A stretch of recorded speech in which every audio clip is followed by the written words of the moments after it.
Siyabonga bazalwane, ngiyacela sivuleni emabhayibhelini encwadini yabaseRoma chapter 13 sifunde verse 1 sime verse 7. Siyachubeka bazalwane. Iyamangalisa lencwadi yabaseRoma bazalwane, ikhuluma inhlitiyo yelivangeli. Sometimes ama feelings ethu ayaphikisana nayo. Chapter 12 sikhuluma athi Apostle Paul ningaphinziseli. I-human nature ayivumi umuntu makangichukuluda angenda something inyama ithi nama ngimkhombise ukuthi ngimuntu. Manje it's a controversial call leya Paul lethi ningaphinziseli, ningabuyiseli lokubi ngalokubi. Now namuhla abazalwane usifaka kulenye controversy Paul, kulenye paradox. Into nje lenga understandeki ukuthi siyenda njani, but it's a high calling. Nakakhuluma Paula udlelwane bemzalwane nestate noma nelive. Ngicela ukuthi sifundzeni bazalwane sive ukuthi uthini uMapostle Paul athunywe nguNkulunkulu akhulume ebandleni. Ngiyacela sifundzeni 13:1-7. Wonke umuntu ufanele atithobele ngenhlonipho tiphathimandla tembuso, ngobe kude emandla embuso langaveli kuNkulunkulu. Naleto tiphathimandla letikhona tibekwe nguNkulunkulu. Ngako ke lo lomelana nemandla embuso umelana nalokumiswe nguNkulunkulu. Nalabo labenta lokho batibangela kwehlulelwa. Ngobe babusi abesabeki kulabo labenta lokuhle, kodwa besabeka kulabo labenta lokubi. Ungathanza yini ukuthi ungamesabi lo siphathimandla sakho? Ngako yenda lokuhle utakuthumisa. Ngobe usisebentisa uNkulunkulu lesikwentela lokuhle. Kodwa nawenda lokubi mesabe, ngobe unawo emandla ekukujezisa. Usisebentisa uNkulunkulu lesingumphindziliseli lowehlisela lulaka lwaNkulunkulu kulabo labenta lokubi. Ngako ke umuntu akatithobe ngenhlonipho, hayi ngobe abalekela lulaka laNkulunkulu kuphela, kodwa nangebucotfo banembeza. Kungaso lesizatfu nithela nje letiphathimandla letitisebenti taNkulunkulu ngetaloko njengobe titinikela emsebentini wato. Bonke labanikela ngalokubafanele, umthelo kulofanele ngumthelo, inkhokhelo kulofanele kukhokhelwa, mesabeni lofanele kwesatshwa, nihloniphe lofanele kuhlonishwa. Cela usibongele livi. Siyabonga babe wethu longcwele nasekuseni egameni lika Jesu Kristu. Sikamboni babe longalinganiswa nawe nangalesikhathi. Siyabonga uNkulunkulu wethu kwethembeka kwakho lokungilona hawu lakho lekusivikela. Kuseni uNkulunkulu wethu longcwele sibonga livi lakho babe. Siyati ukuthi wena ubabuthisi bantu ndzawonye, ubabuthise lelide. Nasekuseni babe sivula tinhlitiyo tethu, livi lakho Nkosi lisetakwabiwa. Sahlule babe ngalo ekuseni egameni lika Jesu Kristu. Amen. Amen. Chapter 12 ke bazalwane beka khuluma kakhulu ngempilo yobuKristu. Itsinzana nalabanye bazalwane, phinze itsinzana nalabanye labangakholwa nje bantu nje. Phinze futhi beyisikhulumisa singithi nje sibantu your inner self. Iphinze futhi ikhulumise udlelwane lobuseqeleni lokuthi siphila njani nebantu. Paul ku chapter 13 ungena kulenye level bazalwane.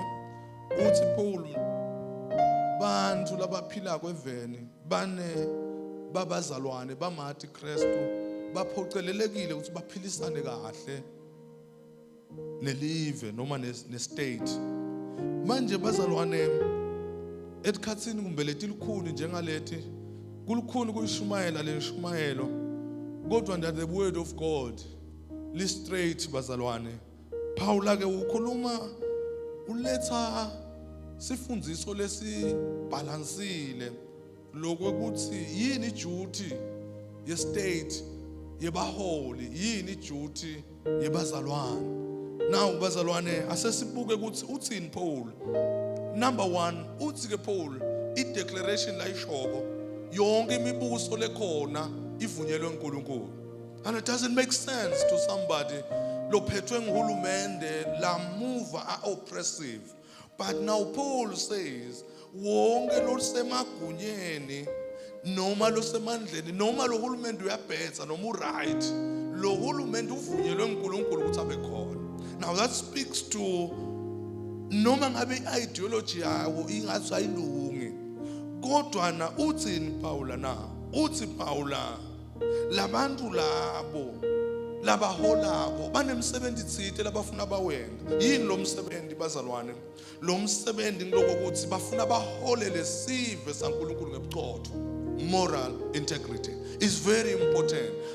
Manje uyabona ke manje lokho kukhulunywa ukuthi akusho ukuthi na uhola uvele nje wahola ngoba uyatiholela, but uhola because God has ordained you to be in power. Now bazalwane lokho ke bazalwane kuqhamuka lapho khona ukuthi uNkulunkulu uthena kadala ku creation uthi asakhe bantu ngani bazalwane na ngemfanekiso wethu bande njani na basifude. Now kusho ukuthini lokho bazalwane na kusho ukuthi wonke umuntu lophilako une obligation to connect with the creator.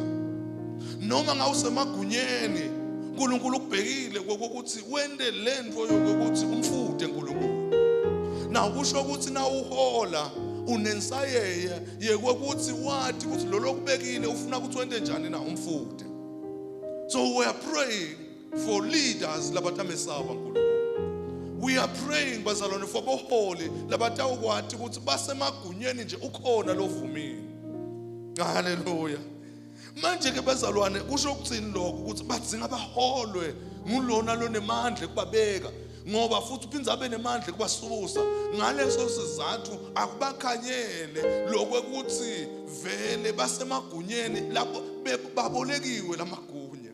Manje ke bazalwane labanye abakangena endlini yokuthandaza uthi Paul akunenzaba noma zange sebangena endlini yokuthandaza, but the fact ukuthi badalwe ngemfanekiso kaNkulunkulu bane obligation to pay homage to their creator. Akufakali bazalwane kahle kodwa uthi na umfundza uthi ke Paul leni ngobe bazalwane na ufunza Romans chapter 1 verse 19 asemfundzeni bazalwane Romans chapter 1 verse 19 na 20 ukhuluma ngaloko ukuthi bazalwane noma ngade waye enkonzweni but la ngaphandle nature is giving testimony ukuthi there is a God who is above all. KunaNkulunkulu lo engamele noma uzange sewungena endlini yokuthandaza iyakhuluma indalo. It speaks to us ukuthi kukhona lo wendele tindlu leti la ngaphandle. And you don't need to go to church to appreciate your creator because nature is speaking about the greatness of God. Amasulu hayabasa Kosi Ugachi Amasulu Amasulu Haya babasa Hababasa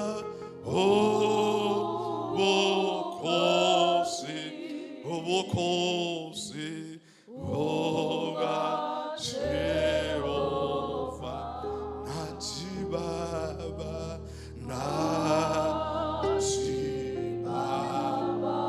Sibabasa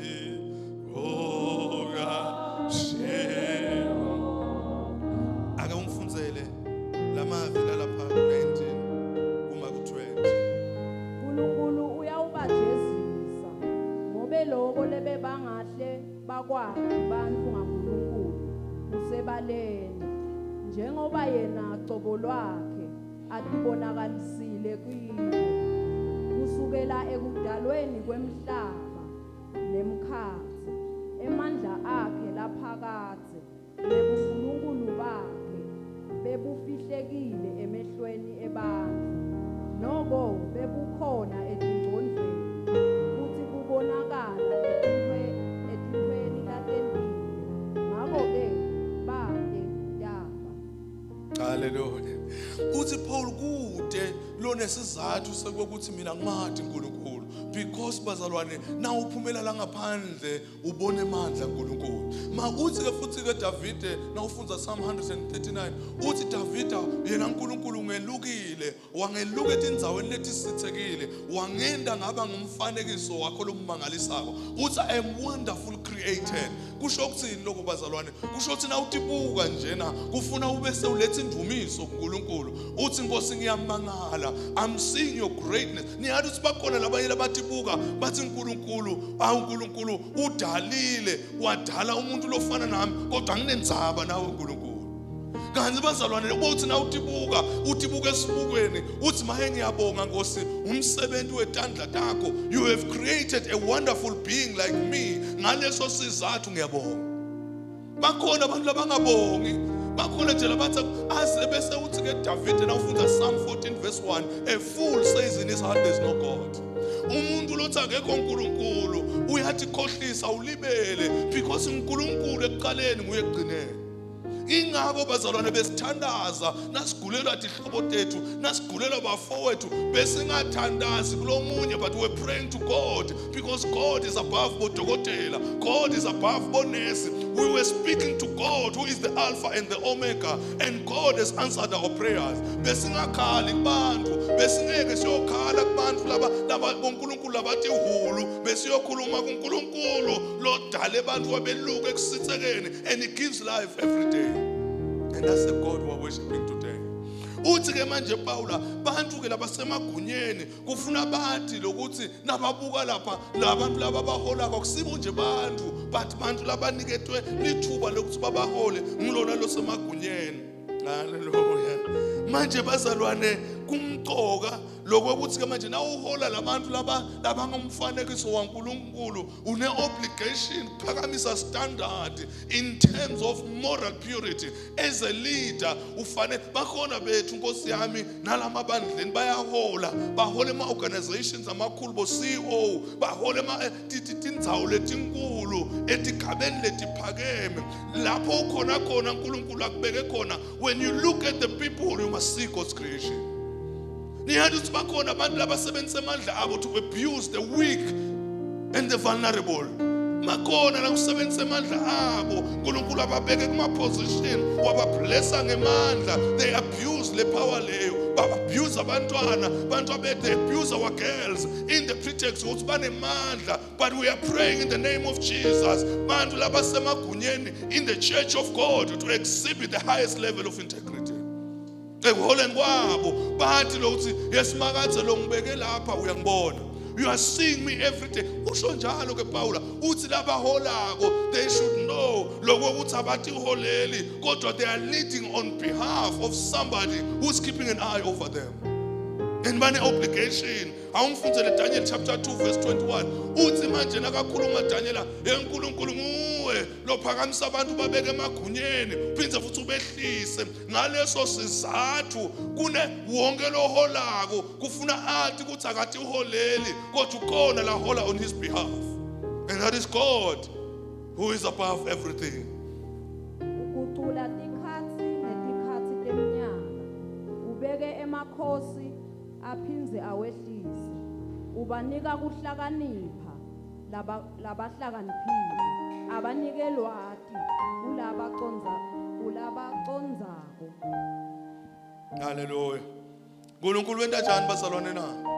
Banika abantu amathuba ukuthi babe elevated bahole because nguye losemagunyeni. Ngaleso sikhathi uthi ke manje Paul those labaniketwe amathuba ukuthi bahole they should know ukuthi lamandla kuhola angasuswa ngilona losemagunyeni. Ngaleso sizathu kufuna ukuthi bahole ngekuconza. Uthi ke manje na ufunza lapha bazalwane kulo verse 4 uthi ke ngako ke laba labaholako basisebenzi bathi sebenzi taNkulunkulu. They are servants to the Almighty God. Look at that bazalwane. Angathi mangakhe ama leaders la ngamesabi uNkulunkulu abathi nekwekuthi babekwe lapha etikundleni njena ngsomeone futhi nasafuna kubasusa ngabasusa ngoba uNkulunkulu unemandla. Phela uNkulunkulu kwathatha boNebukadnezar wabafaka ehlathini badlatshani because God can do anything anytime. Angenda into uNkulunkulu ongayicabanga nangabe futhi sowukhweshile ebukhoneni bakhe. Uthi ke manje nakabhala they should know bathi sebenzi taNkulunkulu. Thina bazalwane lesikholwako ke sinenhlanhla ngoba sesiyatshelwa ukuthi naNkulunkulu akubeke emagunyeni, naNkulunkulu akubeke kuholeni. Wena awuthi uholeli usisebenzi. You are serving unto God because uNkulunkulu ukunikethe lithuba. Hallelujah. Now Apostle Paul ke uthi ke manje lokumqoka ngiloko ukuthi now ukhuluma Paul into le strong bazalwane lengekho even everywhere. Ukhona lokho akhuluma bazalwane lenye ipolitical analyst ikhuluma previously lapha bokunema unrest both this side nase South Africa. Ithi what we need servant leaders. Ngamangala bazalwane. Uthi sidinga abaholi labathi khondi. Now kufuna ukuthi baholi bathi serve the people. Now uma userve abantu whatever you do wesaba uNkulunkulu. Uthi maye nathi ngathi ngingakwenda ngidirect uNkulunkulu. Lengathi nangihola nangikhuluma ngidirect uNkulunkulu. Manje ngayinaka lento kanti vele it's in the word of God. Lokwekuthi uthi ke manje nawufunda lo 4B bazalwane. Uthi lona lohola usisebenzi. He is a servant. Now we are looking at leaders who are going to be servant leaders. Hey bazalwane. Even emabandleni sidinga abafundisi labanjani na servant leaders ngoba lamabandleni bafundisi ethi khondla nabafika yebo babe vele uyabona ukuthi vele sesiya-worshipa ngisho uthi ningasihloniphi bazalwane kodwa bazalwane bakhona la sebabo uNkulunkulu kanti thina lesihola we should be servants sikhonde humility kusho ukuthi na uhola labantu uyamesaba naNkulunkulu lobadalile. Hallelujah. Now lokunye ke bazalwane ngeke ke bazalwane bese uyaba-abuse labantu. Usho njalo ke Paul uthi ke manje because usisebenzi you are a servant ukhonda labantu uNkulunkulu kubeke ukuthi ubakhonde labantu. You have no reason to practice injustice to the people ngoba uyabaseva labantu. Servant leadership. Hey bangaki baholi labathi khonda in all circles uNkulunkulu ubheke servant leaders. Bantu laba mesabako uNkulunkulu. Now lokunye ke bazalwane lokuvelako loku strong lapha ngilokwe ukuthi ke bazalwane nathi ke thina bazalwane bengikhuluma ngama duties ebaholi. Nathi bazalwane phinzi uyakhuluma ke manje Paula khuluma futhi lokusirabha the wrong way.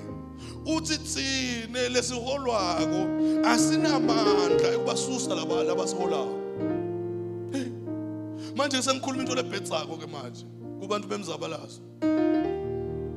Ngoba nakusemzabalazweni kuthiwa emandla abani na wethu. Kanti uNkulunkulu uthi emandla abani na wami.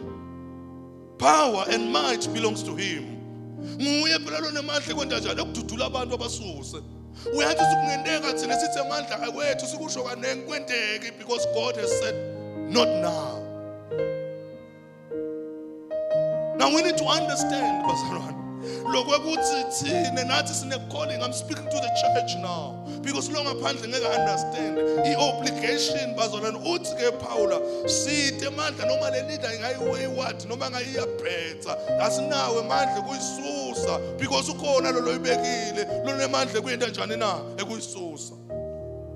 Sine yini obligation yethu bazalwane as a church? I-obligation yethu sinike iweapon yinye to pray.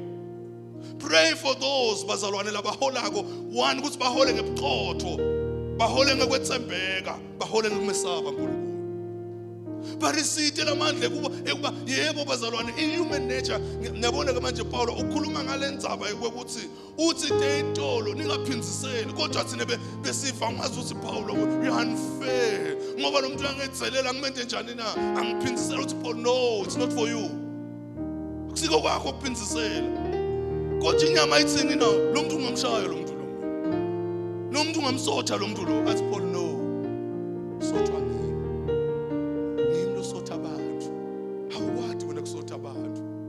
Manje kufuna ukuthi mina ngene njani? I go to him and cry ngithi baba uyangihlukumeza lona. Awumboni. Sometimes it feels like it's taking long ngoba nami nginawo lamandla kwenta njani bazalwane na. Ekuyenda lenzaba ngisolve but athi uNkulunkulu no. Emandla ekuphindisela akubani na? Akimi. Ngoba mina nasengiphindisela ngidawuphindisela ngendlela lefanele. Niyathi ukuthi bazalwane akuvakali kahle bazalwane kithi ngeke human nature ngoba ngeke human nature sicabanga ukuthi nathi sinako kwamandla kwethu lokuncane nje kwetagidlana tethu lesikuphethe nathi singashaya kuvakale nyikanyike lesikhehle cha ke ukhona lo nemandla kunyikanyisa yonke lethu and it's God.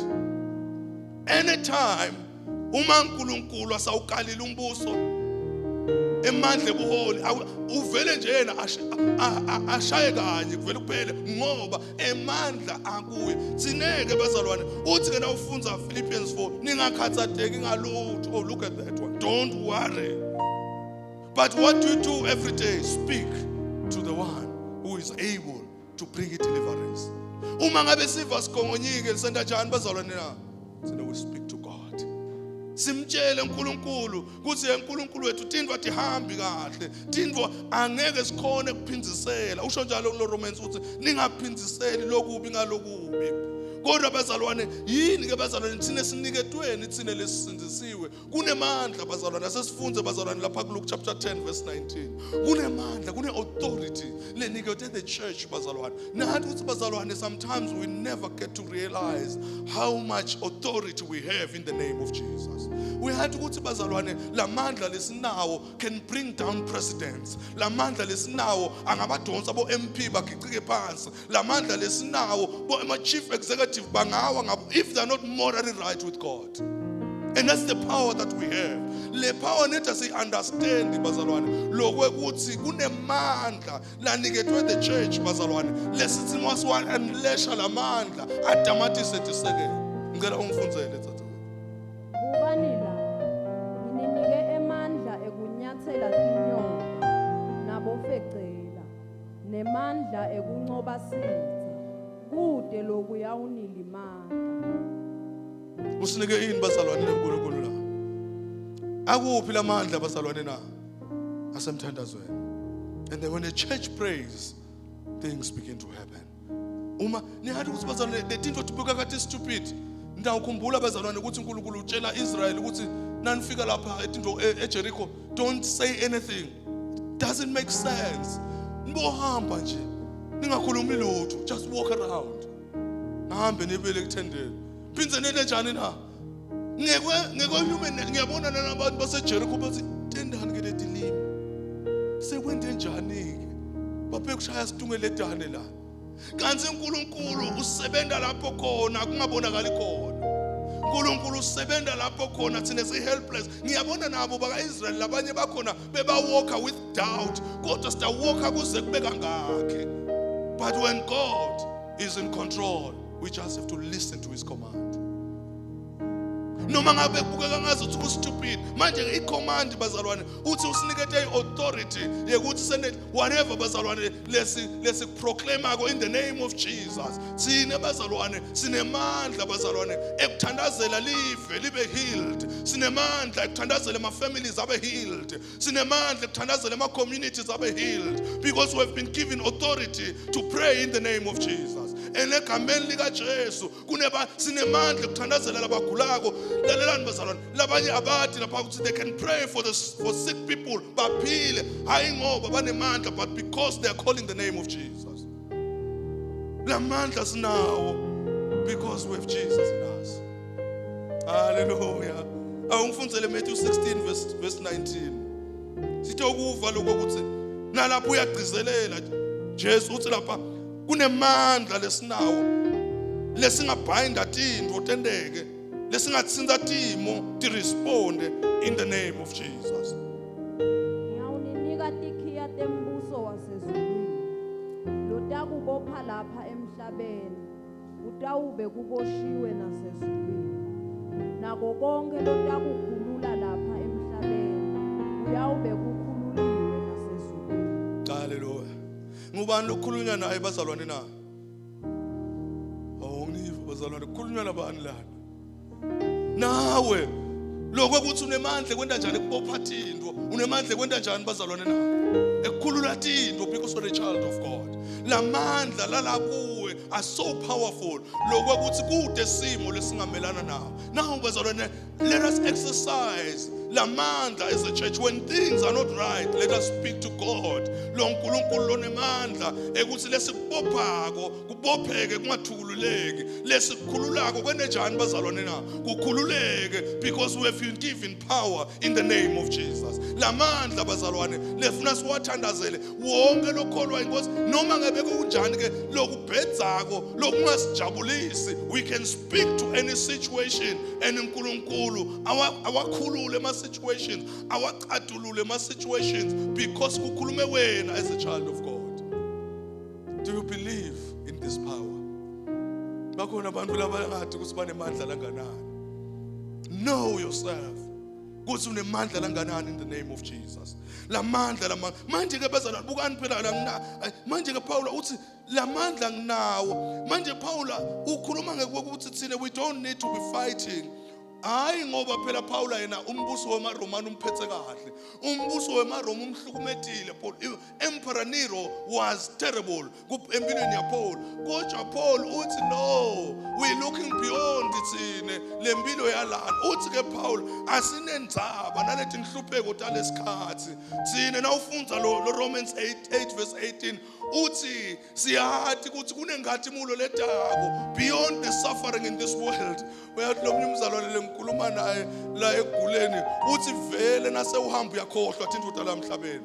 The suffering in this body iyakhohlakala and you long for the next world. You long for impilo ledako. Ngiko ke athi Paul yebo noma ngabe ngiyahlupheka noma emtimbeni I am suffering, but there's something greater that I'm looking forward in the next world. Lalelani bazalwane, sitawukhohlwa tindlu tethu lesitakhile, sitawukhohlwa timoto te-luxury lesitifunako, sitawukhohlwa ngema-salaries one day, and one day we shall long for that home. Lalelani bazalwane, there's coming a day where the suffering shall mean less unto us because we are looking for a home that is created by the eternal God, and we are praying for that home. We are praying for that eternal place. Lalelani baza kunemuthi lesiyofika kuwo athi Paul liso alikaze likubone nendlebe ayikaze ikuve la kulungiselela abangcwele bakhe uNkulunkulu. Great things. Lalelani kungendeka sihlupheke sihole kancane lamhlabeni. Kunema systems la corrupt. Labanye bawajumpa, labanye bapronyoto ka 5 ngeminyaka wena kuphela 10 years ungakapronyoto. But lalela, the God who keeps record has prepared something better for you. There's something better for you. Ngiko athi ke Paula lethi inhlupheko tesikhashana tingeke tasikhweshisa kuNkulunkulu. The suffering that we are going through niyathi ukuthi labanye ngema-unjust systems labakuwo emisebentini bayaqinzeteleka but lalela, keep serving God, keep trusting God. Noma ungayitholi promotion, keep trusting God. Your eyes should go beyond the peripheral and look up onto the God who has a great reward for you. Kunemvuzo lomkhulu. We are going through hell. Tusika Paula asinendzaba. Noma lingaphandle lethu lishaywa lilinyadwa kodwa thina we are looking at that one, the eternal glory. Ngike Paula athi noma amhluphe emaromana amgcilada akashaywe nelibandla lemhlupha akashaywe kuletinye indzawo ngathi uyafa. Uthi noma kunjalo I'm not going to stay down ngawuvuka and worship God because letindvo tesikhashana. Tindlu tesikhashana. Uyacabanga ukuthi these things lethi sikhalisako letintfo labanye balahlekelwe ngumkhumbi wabo ukholwa ngekwekuthi letintfo talamhlabeni lama systems alamhlabeni akabaphathi kahle base bathi siyayekela nalokholo. Lalelani bazalwane, uthi Paul letintfo letinhlupheko tesikhashana dingeke talinganiswa nengathimulo lesiyakuyo. We are going to a greater manifestation lasiyakhona. Lokhu lesikubonako ngeke kulinganiswe noma singasala kuletintfo talamhlabeni but kunetintfo letinkulu letita. Hallelujah. engiyanaka abazalwane lokwakuthi bazalwane uthi ke Paul ngaleso sizathu thina sine obligation to serve unto the Lord noma ngabe labantu labakhona embusweni labendi kahle thina sine obligation yekutshela uNkulunkulu ukuthi wena uNkulunkulu onemandla ekujaja wena uNkulunkulu onemandla ekudila nebantu labangasi faithful empilweni yalabanye thina sethembe wena. Hallelujah. Manje bazalwane uthi ke Paul, let us be loyal, let us not try ukuthi stiphi uthi ke bhadalani nemthelo ubukela lesi sikhathi uyozothi ngidamikisa umthelo wami kulo hulumende lo ngethembakala uthi cha ke pay what is due akuvakali kahle sibhadale labantu bayakhwabanisa uthi that is their judgment wena qhubeka wethembeke because ubidelo kwethembeke. Doesn't make sense, but the God we are serving uthi remain faithful. Hallelujah. Hey, lalelani bazalwane, lama standards lesikhuluma ngawo noma live bazalwane lona lingethembeki kufuna thina siqhubeke sende njani na? Sithembeke. Ukhona lo munye lothi tekimi kufuna ngokukhangasela ukhetho. Wathi ukuthi abangigalajane wami. Manje into lesingakavumelani ngayo uthi ke asicale nyalo. Sitogaya livoti yonke lendzawo. Hayi lendzaweni yakithi. Siyogaya emafemini silandze abantu lemafemini sibabhalise under i-constituency yethu sibawunge manje uyabona ukuthi manje sengidawulwela ukuthi manje ngifuna kuye eParliament ngekohlakala ngithi manje na ngikholwa ke ngidawujabula ukuthi ngiyome eParliament yebo ngona ngiyangena ekuthenini ngidawukhona ngidawuhola imali but nembeza wami utawutheni ngoba ngithenge abantu basemafemini ngithi hey no conscience yami yangiphikisa because uNkulunkulu unemandla ekuthi akuphumelelise tonke tintfo lakulungisela endleleni yakho uthi atiphumelelisa uNkulunkulu. No need for a shortcut. Manje abantu banamhlabeni babuke tintfo letendlulako sineke sine obligation no matter what the circumstances are. Nembeza wethu ufuna abe clear, nembeza wethu ufuna ngasilahli noma ngabe sesithole ama promotion angasilahli nembeza sithi uNkulunkulu ngemandla uNkulunkulu uthi nawufunza Psalm 84 verse 11 uthi uNkulunkulu ulanga lethu uNkulunkulu angeke azabagodlele lutho labamesabako yena azathi lo mnye umhlabele I know the Lord will make a way for me uma ngihamba ngebungcwele ngiyeke lokubi ngento lokuhle ukuthi ayende indlela uNkulunkulu. That's absolute faith in Jesus. Hallelujah. Ngiyathanda bazalwane sigcine ngalamagama la 2 Corinthians chapter 4 verse 16. Sefunze wona bese siyathandaza. 2 Corinthians chapter 4 verse 16. Ngithanda lamavi owafunza lo mfundisi kwenzo lapha. Uthi asithinwa. Hey bazalwane. Noma ma systems asenda sidzinwe kodwa asenda njani sine na? Sidzinwa. Noma sikufa lokucinzeteleka kukhona but we don't get tired because somebody is inspiring us to move on. Ase sifunze leli verse leli. Ngakho ke asidzinwa noma lingephandle lethu libhubha kodwa lingekhathi lentiwa libe lisha imihla ngemihla. Sendinjani bazalwane la? Ema circumstances lesendlula kuwo as believers lamanye asidonsele emuva kodwa thine asendlule kule timo bazalwane lethi sibambile sibese siyamethemba uNkulunkulu lokho ukuthi lo uNkulunkulu lo unemandla in all situations noma ngabe timo lethi sicinzetelako socially simethembe uNkulunkulu noma timo lethi sicinzetela economically asimethembe uNkulunkulu because uthini na asithinwa we don't get tired but ema standards elive athi wo sengiyadzinwa mina thine noma ngabe sibona lokho ukuthi kukhona lokungahambi kahle we don't get tired to worship God, we don't get tired to serve God. Asithinwa kwento lokuhle noma laba semaceleni bangethembeki thine we remain faithful. That's not easy bazalwane. Ema systems elive lamanengi awukhanza ukuthi akwenda ukuthi ube polluted kodwa wena njengemntwana kaNkulunkulu remain faithful. Yethembe usho njalo uPaul uthi ungayi ngekuthi abantu sebentani methembe uNkulunkulu. Trust in God. Sesiyathandaza. Kunjani? You have a duty to demonstrate the love of God every day. Manje Paul ukhuluma into lelikhulu. ukuthi thina we should love other people noma sibona ukuthi abasendeli lokuhle basijikele emalamla thina sente njani bazalwane naso siqhubeke sibathande. It's not easy. We need to pray for those who are in authority ukuthi ba understand the wisdom yaNkulunkulu. It's not easy to pray when ema circumstances you are not happy, you are displeased with whatever is happening. But uNkulunkulu uthi Paul, no, for you akusiko kulwa. For you is to extend love. It's not easy, bazalwane. Uthi netitha tenu extend love. Ni uthi ninamvuzo umuntu manithanza labo labanithanzayo. Love your enemies. Hey bazalwane, it's a high calling bazalwane. Lokho ukuthi asimithe